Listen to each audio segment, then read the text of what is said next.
Another battle is brewing in the Health Services Union. It's hard to keep track of the various battles. There are moves now to expel the National Secretary Katy Jackson after she was accused of gross misconduct. As Ms Jackson says she was the one who blew the whistle on corruption in the union's East branch.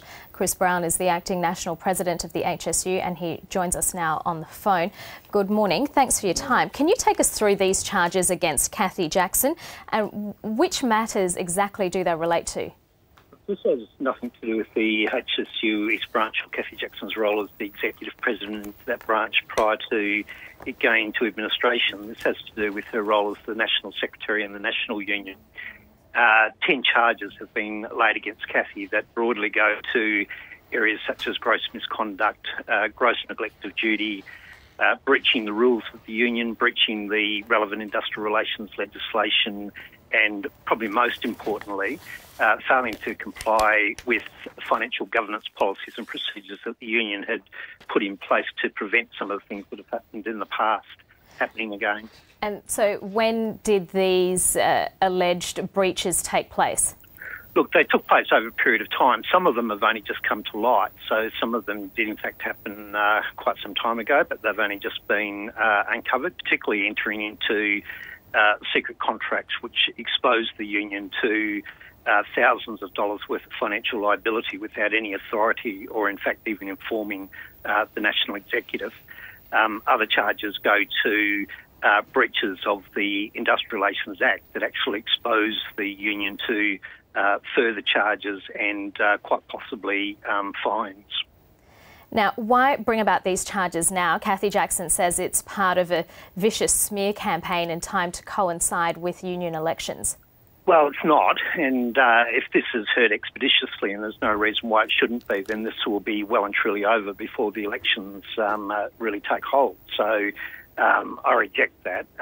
It just hasn't been possible to pull together the allegations in a form where they're able to be presented.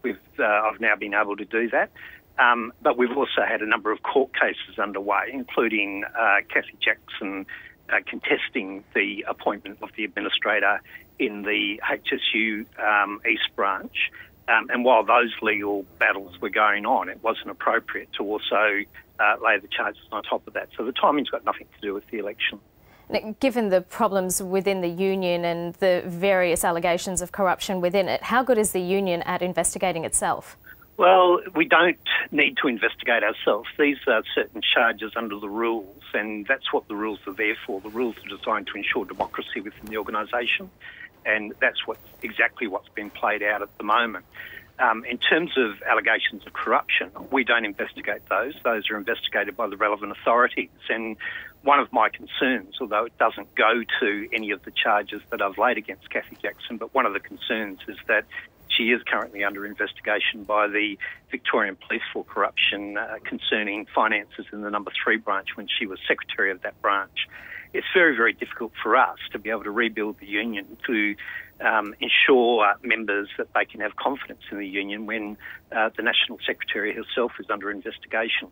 Chris Brown, what about your personal position? Will you be running in the upcoming elections? I will not, and I'm having nothing to do with those elections. What I've done is ensured that the branch has gone into administration, that the East Branch has been broken up into its 3 constituent branches. Now it's totally up to the members themselves to decide who they want to be the leader of their organisation.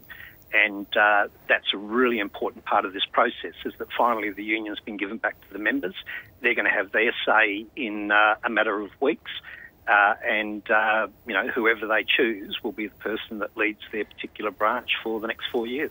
Chris Brown, we'll leave it there. Thank you. Thank you.